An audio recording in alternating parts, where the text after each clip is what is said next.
झूठ के रिश्तों में मिठास तो होती है, पर वो लंबी नहीं टिकती। कभी न कभी सच की चिंगारी उठ ही जाती है, और इस बार वो चिंगारी सुमन के हाथ लगी। सुबह का वक्त था। अनिल बाथरूम में था। टेबल पर रखा मोबाइल बज उठा। सुमन ने अनजाने में स्क्रीन पर नजर डाल दी। उसकी आंखें चौंधिया गई। उसमें लिखा था ₹1 lakh debited from your account. Suman के दिल की धड़कन तेज हो गई। उसने खुद से कहा, हमने तो इतने दिनों से कुछ खरीदा भी नहीं है, फिर अनिल ने ये 1 लाख रुपए क्यों निकाले? कहीं ये पैसे उसने किसी को दे तो नहीं दिए? क्या शीला ने उसे अपने जाल में फंसा लिया है? वो सोच में डूबी रही थी कि तभी अनिल बाथरूम से नहाकर बाहर निकला। साफ सुथरे कपड़े पहने। सुमन ने जल्दी से मोबाइल रख दिया और चाय लेकर उसके पास आ गई। अनिल ने कप उठाया और चाय की चुस्की ली। सुमन हिम्मत जुटाकर धीरे से बोली, अनिल, वो तुम्हारे मोबाइल में देखा 1 लाख रुपए कटे हुए थे। क्या हुआ था? किस लिए निकाले इतने पैसे? अनिल चौंका। उसने कप जोर से टेबल पर रख दिया। क्या मतलब है तुम्हारा? तुम्हें जरूरत नहीं है मेरे पैसों का हिसाब रखने की। मेरा पैसा है, मैं जैसे चाहूं वैसे इस्तेमाल करूं। तुमको सीआईडी बनने की कोई जरूरत नहीं है। सुमन हक्की पक्की रह गई। उसकी आंखें नम हो गई। वो कुछ बोले बिना रुआंसी होकर वहां से चली गई।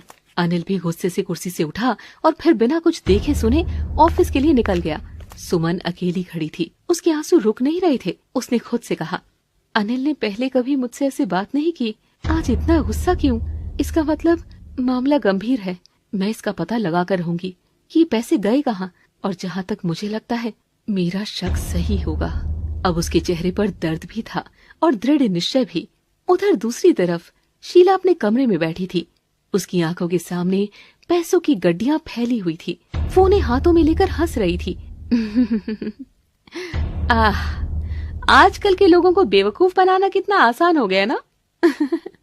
बस प्यार का झूठा सा नाटक करो और बेचारे पिघल जाते हैं। देखो, अनिल भी 1 लाख ऐसे ही मेरे कदमों में रख गया। उसकी आंखों में चालाकी चमक रही थी। लेकिन तभी दरवाजा खुला। उसका पति कमरे में आ गया। उसकी नजर सीधे पैसों की गड्डियों पर पड़ी। वो भौचक्का होकर बोला, शीला, ये इतने सारे पैसे कहाँ से लाई तुम? शीला चौंक गई। जिस खेल को शीला ने मासूमियत का नाम दिया था, अब वही खेल उसके लिए खतरे की घंटी बन चुका था। एक तरफ सुमन को शक की डोर हाथ लग चुकी थी और दूसरी तरफ शीला का झूठ उसके अपने ही घर में सवाल बनकर खड़ा था। झूठ का रंग चटकीला होता है, लेकिन उसकी चमक के पीछे छिपा होता है काला सच। मैंने कहा ना, सच सच बता, इतना पैसा तेरे पास आया कहाँ से? कहीं तू कोई गलत काम तो नहीं करने लगी? शीला का चेहरा सफेद पड़ गया। उसके हाथ कांप